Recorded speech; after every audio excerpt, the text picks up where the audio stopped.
Okay, as we talk more on the World Teachers Day 2025, one major issue that's been in the front burner, we've actually seen a bit of a protest on that, is the removal of some languages from the national education curriculum. What we have there basically the Hausa, Yoruba, and Igbos. In time past, when students go for their final exams at the secondary school level, they have the option to do some of these local languages. But now it's been removed, and we've seen the reaction. My guest is Dr. Iradia Osarengi Ero, who is a lecturer from the University of Benin. Thank you for joining us, and happy Teachers Day. Thank you very much. Happy Teachers Day too. Okay, so where are we on this whole conversation? What used to be the practice with languages for children sitting for their final exams? Yeah, the policy over the years has dictated that alongside the three major languages of Nigeria, the language of the immediate environment should be part and parcel of the languages that are taught in schools. Over the years, especially Edo language, since 2012 or thereabout, Edo language have been examined every section by WAEC and NECO. And the students at the junior secondary also enroll it as part of their courses. They may need to pick Yoruba language and any of the language of the immediate environment, which for Edo State is Edo language. I've been an Edo language teacher for years before I converted to become an academic staff.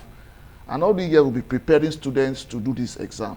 And at interval, WAEC invites teachers to come set questions and moderate questions for this. But the new development is that haven't been removed from the national curriculum. All these exam bodies and the rest of them are also adjusting their curriculum to fit into the national curriculum. And this we see as a threat to not just our language, to our identity, and is a threat to the future. Okay. We saw a protest recently over this. What was the intent of that protest? And give us the wider perspective on the far-reaching implications of this removal of these languages, other languages from the national curriculum. Starting with the protest. The protest is to make our grievances, our not agreeing to removing our language from this national curriculum. Because by implication, you're telling us that these languages are no longer necessary, they are no longer important. And by extension, you're erasing these people. Because the language of the people is their identity. And the moment the language is erased, especially from the curriculum, by extension, these people gradually, as it stands, we are complaining that the people that speak the language, especially the younger generation, have become very, very few. Okay. And the parents who are supposed to be the custodian who pass this language to their children attempt not to be meeting up with these standards. And the school, children spend more time in school than they spend at home these days. Imagine a child that goes leave school 7:30, leave home 7:30, be in school till about 4, 5 before he gets home. And our own, the Edo language teachers, volunteers, are of the opinion that the schools will play a greater role if these subjects, these languages are taught in the school, in keeping this language alive and passing it to the next generation. Now that the federal government has come out to tell us that these languages are no longer needed in our schools, it's an implication to further endanger these languages. And before you know it, these languages may disappear. From our streets. We'll take a short break. The NUT chairman at the state has just joined us. We'll be having him here in just a moment. After this break, stay with us on TMI on the ITV network. Don't go away.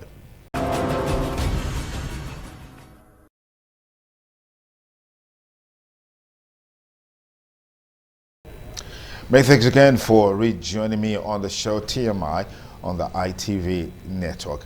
We've got Comrade Bernard Ajobiowe, who is the State Chairman of the Nigeria Union of Teachers at this state. Thank you so much, Comrade, for joining us. Thank you, sir. And happy Teachers' Day. Thank you, sir. Okay.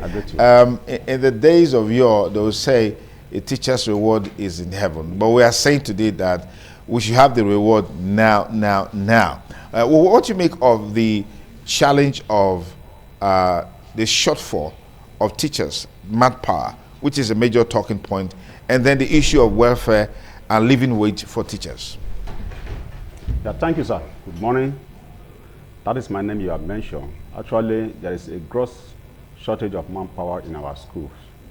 Why the last administration of Comrade Adams Oshomole, over 13,000 teachers were left for the next administration of Governor Baseki. As we speak now, we have less than 6,000 teachers in Edo State. And that is why we are advocating seriously that teachers should be recruited. If all infrastructure, city accommodation, they're in place, and there's no manpower in our school, it's just like nothing in the school. I told you, even yesterday we celebrated, it was high point of our discussion. We told the government, yes, even the Edo staff that are casualized, advocacy is on the high side, that these people should be regularized. Even at that, however, yesterday, the commissioner was able to tell us that by today, Monday, a roll-up of 500 teachers will be released, and after that, 450 teachers by 15 and 16 of this month will be given appointment letter as part of their DOSTA that be on grant. So we further told him that even at that, the number required is still over 8,000 teachers we needed to fill up the gap.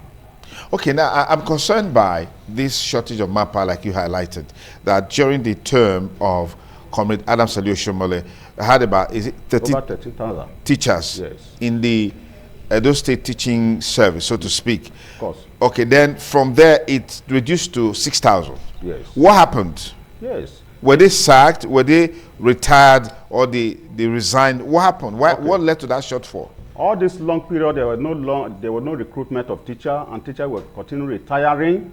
Some were absconding, some go for greener pasture in other countries, and even as a result of that. So that was what led to the drastic reduction of manpower, which we call teachers in our schools.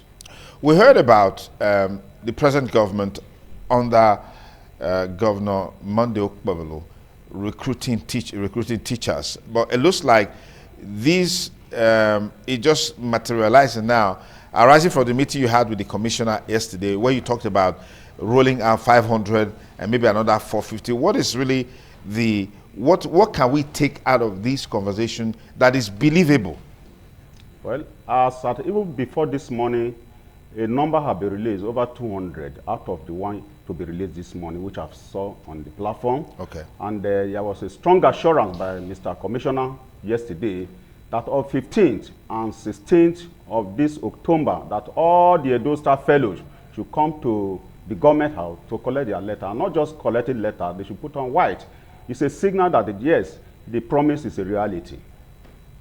Okay, now let's also talk about the challenge of welfare for teachers. Now, there's this perennial problem of teachers in the hinterlands, in communities. I mean, when you go to public schools in the hinterlands, in villages and communities, you find just maybe a headmaster or a principal and one teacher or two teachers. In most cases, you have voluntary teachers. In some cases, the community have to employ teachers to meet some of these shortfall. What is your take on what is to be done to checkmate this challenge of not having teachers in public schools, particularly in villages and communities? Yeah. Really, in rural, that is where we have most of this challenge we experience. And we told the government of Edo State, being at its main, the challenge, because there's a policy that the rural teacher should be given incentive so that such will attract teachers to be in the village. And because most of the families of these persons, they live in the city and they would like to work in the city. So if that incentive are being given to teachers who work in the village, I think they will be encouraged to remain in the village. Is this being done? It's not done, and that's why our advocacy is on the high side. Even yesterday, we told the commissioner. So incentive should be given to teachers who work in the village, especially in the rural areas and hard to reach areas, riverine. Okay. All right, as we celebrate World Teachers Day, the plight of teachers in terms of welfare and packages is there. And you have been an advocate on the need for us to return languages to our curriculum. Don't you think that this is something that even state governors can take up as an initiative to drive at the subnational level? Yes, to a large extent. In our letter to the governor during our protest, it was specified there that there is need for the governor of the states to put a policy in place. Because as we speak, there is no known policy that is protecting our local languages. Okay. And to a large extent, we also believe that it is the state's responsibility to maintain their languages. You can't expect the federal government to maintain your language from Abuja. And as it stands, they have told us that they are only interested in the 3 major languages. That is, the onus is on the states governors and their House of Assemblies to make laws that would protect our local languages. I'm sure, no matter the protest, we are trying to protest to see how our voice could be heard. Yeah. But I am sure that it will be hard for the federal government to go back on their words, but to keep our languages alive, our state governors, our state House of Assembly has to hold the bulls by the horns by enacting a law that will protect making our local languages compulsory. For Edo State, Edo, the 7 local governments, 7 South local governments may pick Edo language. For Esan, for Central, we may have Esan. For Edo North, we may have Esako. So that these languages will have a sense of belonging and recognition. Okay.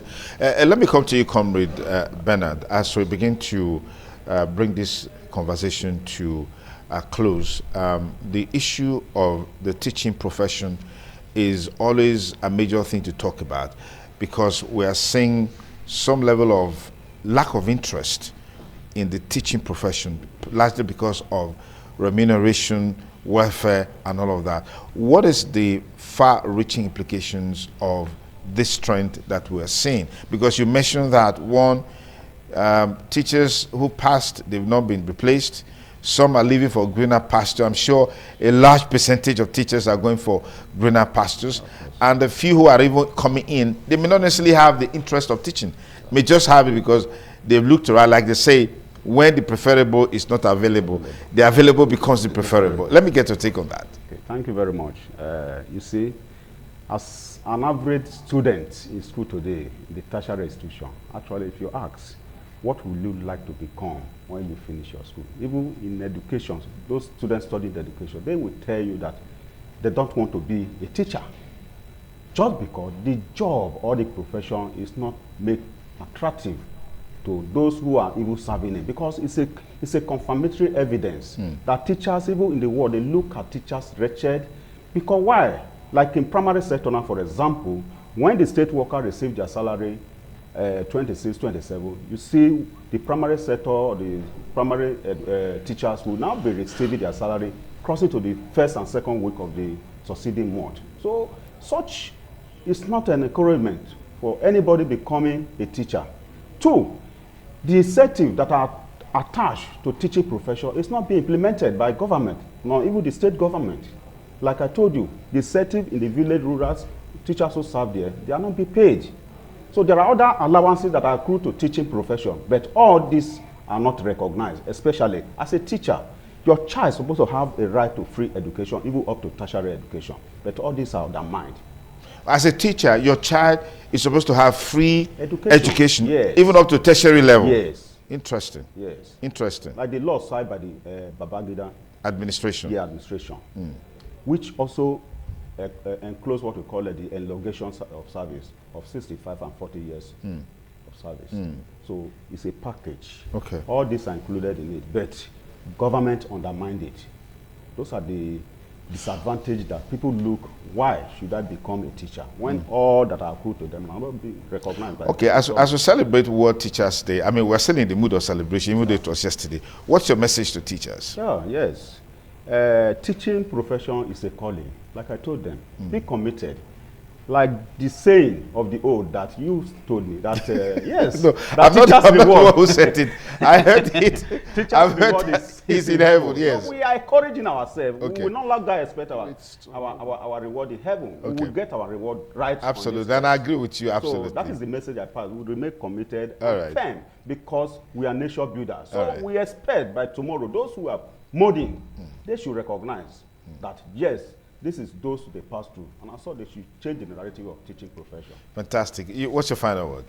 My final World Teachers words, Day. once again, happy World Teachers Day, and I want to encourage all language teachers out there, especially the Edo language teachers, that all is not over. The struggle continues. A luta continua. And victory is sure. Victoria Seta. And our voice have been heard, Yeah. and we've started it. The protest is not over yet. We just did our first strand of the protest, and we're going to keep pushing to see how our voice will not be removed from the national curriculum, and push for our states to take their responsibility of enacting a law to protect our local languages. Thank you very much. All right, thank you very much. Comrade Bena Ajabiowe, who is the Edo State Chairman of the Nigerian Union of Teachers. Thank you. Thank you We much, spoke sir. last night, this morning you're here. Thank you Yes, so much for thank your you very much. commitment. Appreciate And Dr. Iridia Osarangero, thank you so much for Thank you coming. very much. I want to say happy Teachers Day to all the teachers out there. The old talk is that a teacher's reward is in heaven. No, we don't need to wait till we get to heaven to get your reward. Your reward is now. And that means that the onus is on government at the state, at the local government level, at the state level, and at the federal level to do what is necessary in line with the law and in line with the Constitution to ensure that our teachers are happy. That way, they can continue to contribute their quota to molding our children to have a better society. That way, we can also continue to attract the best brains into the teaching profession. Many people who are there now, they are not called. They are really not interested in teaching, but they just take it up as a means of survival. And then you see the highest level of quackery, and things definitely will not go in the right direction. If we want to have a better society that is technologically advanced and developed, we need teachers to continue to build, train, and equip our young people. Many of us are where we are today because we had teachers who shaped us, who taught us, who groomed us, who mastered us, who gave us direction to go in life. That's why we're able to do what we are doing today. If things are this way, what happens to the generation that are coming after us? If we don't right the wrongs today, that's why we must increase funding in the education sector for primary schools, for secondary schools, and for our universities so that our children can continue to learn in a conducive, comfortable environment so they can make an input and impact in the development of our society. We'll take a short break. I'll be back to talk with my colleague on the emergence of Imisi as a winner of Big Brother Naija before we join our Abuja network studio where Joseph is on standby. Stay with us.